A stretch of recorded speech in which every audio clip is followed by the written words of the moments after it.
പ്രിയ പ്രേക്ഷകർക്ക് സീരിയൽ ന്യൂസിലേക്ക് സ്വാഗതം. കൂടുതൽ സീരിയൽ ന്യൂസുകൾ അതിവേഗം ലഭിക്കുന്നതിന് ഈ ചാനൽ സബ്സ്ക്രൈബ് ചെയ്യുക. ബെൽ ഐക്കൺ മറക്കാതെ ക്ലിക്ക് ചെയ്യുക. വീഡിയോ ഇഷ്ടമായി എങ്കിൽ ലൈക്ക് ചെയ്യാൻ മറക്കരുത്. കൈവിട്ട കളികളുമായി കൃഷ്ണയെ സ്വന്തമാക്കണം എന്നുള്ള തീരുമാനമെടുത്തുകൊണ്ട് മുന്നിലേക്ക് പോവുകയാണ് ഉമ.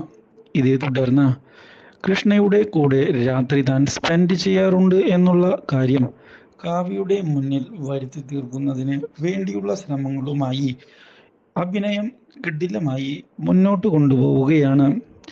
ഈ കാഴ്ച ഒളിഞ്ഞു നിന്ന് കാണുന്ന കാവ്യ ആകെ ഞെട്ടിപ്പോകുന്നു.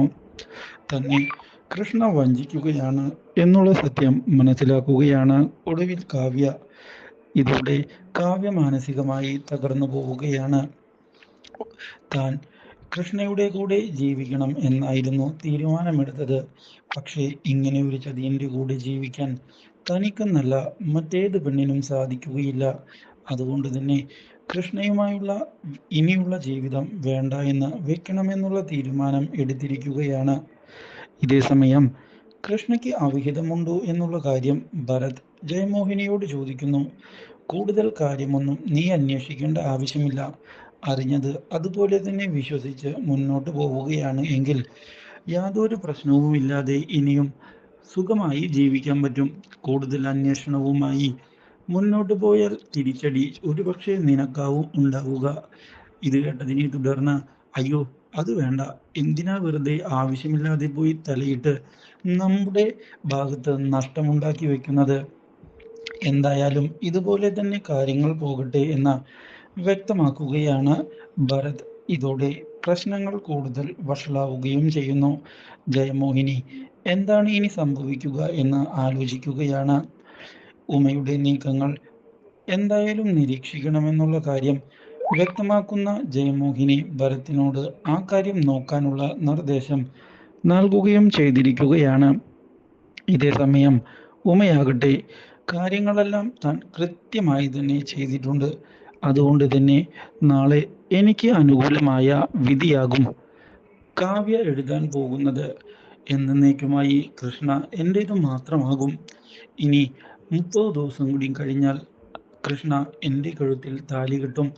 ആ ഒരു ദിവസത്തിനായി ഇനി കാത്തിരിക്കണമല്ലോ. കൃഷ്ണ അവൻ എൻ്റേത് മാത്രമാണ്. കാവ്യയ്ക്ക് ഇനി കൃഷ്ണയിൽ യാതൊരു അവകാശവുമില്ല. കൃഷ്ണയെ സ്വന്തമാക്കിയിട്ട് വേണം താൻ ആഗ്രഹിച്ച ജീവിതം മുന്നോട്ട് കൊണ്ടുപോകാൻ. ഇതേ തുടർന്ന് പിറ്റേന്ന് കാവ്യ തൻ്റെ തീരുമാനം വ്യക്തമാക്കുകയാണ് എന്ന് കൃഷ്ണയെ വിളിപ്പിച്ചുകൊണ്ട് പറയുകയാണ്.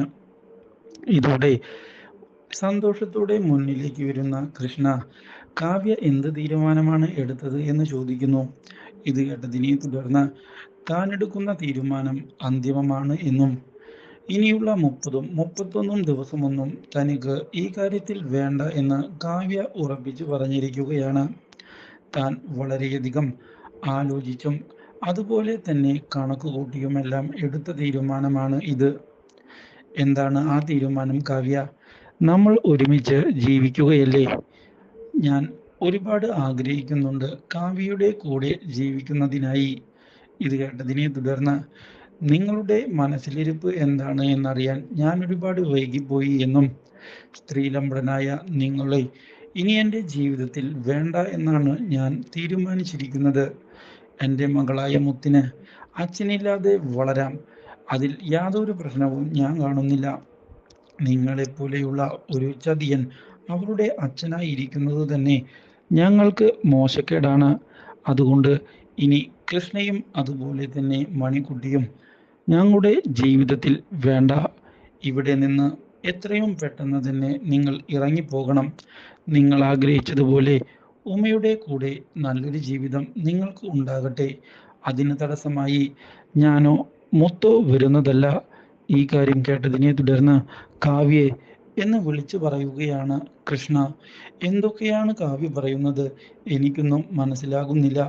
കാവ്യ എന്തുകൊണ്ടാണ് എന്നെ മനസ്സിലാക്കാൻ ശ്രമിക്കാത്തത്? ഞാൻ യാതൊരു തെറ്റും ചെയ്തിട്ടില്ലല്ലോ എന്ന് കൃഷ്ണ പറയുന്നുവെങ്കിലും കൃഷ്ണയ്ക്ക് ഇനിയെങ്കിലും നാണമില്ലേ? ഈ കള്ളക്കളി അവസാനിപ്പിച്ചിട്ടുകൂടെ? ഞങ്ങളെ എല്ലാവരും ഇന്നലെ കണ്ടതാണ് എന്തൊക്കെയാണ് ഈ വീട്ടിൽ നടന്നത് എന്ന്. അതുകൊണ്ട് തന്നെ ലജ്ജാവഹമായ ആ കാര്യം ഇനിയും പറഞ്ഞ് നാണം കെടാൻ ഞാനില്ല. കൃഷ്ണ ആഗ്രഹിച്ചതുപോലെ ഒരു ജീവിതം കൃഷ്ണ നയിച്ചോളൂ. ഞാൻ അതിനൊരു തടസ്സമായി വരാൻ ഉദ്ദേശിക്കുന്നില്ല. കൂടുതൽ കാര്യങ്ങളൊന്നും പറയാൻ താൻ ഉദ്ദേശിക്കുന്നില്ല എന്നും അറിയിച്ചുകൊണ്ട് കാവ്യ പോയിരിക്കുകയാണ്. അപ്രതീക്ഷിതമായ ഈ കാര്യം കൃഷ്ണയുടെ പ്രതീക്ഷകൾക്ക് തിരിച്ചടിയാകുന്നു. ഒരിക്കലും കാവ്യ ഇങ്ങനെയൊരു തീരുമാനം എടുക്കുമെന്ന് താൻ കരുതുന്നില്ല എന്ന് കൃഷ്ണ പറഞ്ഞിരിക്കുകയാണ്. ഇത് കേട്ടതിനെ തുടർന്ന് ഇനി എന്തായാലും നമ്മുടെ വിവാഹം മുന്നോട്ട് കൊണ്ടുപോകാം എന്ന് ഉമ കൃഷ്ണയോട് പറയുകയും എന്തിനാണ് അവളെ കാത്തിരിക്കുന്നത് എന്ന് ചോദിക്കുകയും ചെയ്യുന്നു. ഉമയുടെ ഈ ചോദ്യം കേട്ടതിനെ തുടർന്ന് മണിക്കുട്ടിക്ക് സംശയം ഉണ്ടായി തുടങ്ങുകയാണ്. മാത്രവുമല്ല, കുറച്ച് മുല്ലപ്പൂ വാടിക്കിടക്കുന്നത് മുറിയിൽ താൻ കണ്ടുവെന്ന് പറയുകയും ചെയ്യുന്നു. കാവ്യ വെറുതെ ഒരു തീരുമാനം ഇങ്ങനെ എടുക്കുകയില്ല എന്ന് തനിക്ക് അറിയാമെന്നും കാവ്യയുടെ മനസ്സിനെ വേദനിപ്പിക്കുന്ന എന്തോ ഒന്ന് ഇന്നലെ സംഭവിച്ചിട്ടുണ്ട് എന്ന് മണിക്കുട്ടി ഉറപ്പിക്കുകയും ചെയ്യുന്നു. ഇതോടെ എന്താണ് സംഭവിച്ചത് എന്നുള്ള കാര്യം കണ്ടെത്തുന്നതിനായി മുന്നിലേക്ക് പോകുന്ന മണിക്കുട്ടി ഒടുവിൽ ഉമയുടെ മനസ്സിലിരിപ്പ് അപ്രതീക്ഷിതമായി മനസ്സിലാക്കുകയാണ്. കൃഷ്ണയെ താൻ സ്വന്തമാക്കുമെന്നും കൃഷ്ണയെ തൻ്റെ ഭർത്താവായി കൊണ്ടു നടക്കുമെന്നും പറയുകയും അതിനു വേണ്ടിയുള്ള എന്ത് ചതിയും ചെയ്യാൻ താൻ തയ്യാറാകുമെന്ന് അറിയിക്കുകയും ചെയ്തത് മണിക്കുട്ടി കേൾക്കാൻ ഇടയായിരിക്കുകയാണ്. ഇതോടെ മണിക്കുട്ടിയാകെ ഞെട്ടിപ്പോകുന്നു. ഇങ്ങനെയൊരു ചതി ഒരിക്കലും താൻ പ്രതീക്ഷിച്ചിരുന്നതല്ല എന്ന് വ്യക്തമാക്കുന്ന മണിക്കുട്ടി ഇതേ തുടർന്ന് കൃഷ്ണയെ ചെന്ന് കാണുകയും കൃഷ്ണയോട് ഈ കാര്യം പറയുകയും ചെയ്യുന്നു. കാവ്യയെ തെറ്റു പറയാൻ സാധിക്കുകയില്ല എന്നും ഉമ അത്രയും വലിയൊരു നാടകമാണ് കളിച്ചത് എന്നും വ്യക്തമാക്കുന്ന മണിക്കുട്ടി കൂടെ നിന്ന് ചതിക്കുകയാണ് അവൾ ചെയ്തത് എന്ന് അറിയിക്കുകയും ചെയ്യുന്നു. ഇതോടെ കൃഷ്ണ ആകെ ഞെട്ടിപ്പോവുകയാണ്. ഒരിക്കലും ഇങ്ങനെയൊരു ചതി താൻ പ്രതീക്ഷിച്ചിരുന്നില്ല. അതുകൊണ്ട് തന്നെ തൻ്റെ ഭാഗത്തെ നിരപരാധിത്വം കാവ്യയുടെ മുന്നിൽ തെളിയിച്ചിട്ട് തന്നെ കാര്യമെന്ന് വ്യക്തമാക്കുന്ന കൃഷ്ണ ഉമയെ കുടുക്കുന്നതിനായി പുതിയൊരു തന്ത്രം മെനഞ്ഞിരിക്കുകയാണ്, മണിക്കുട്ടിയെയും ചേർത്തുകൊണ്ട്.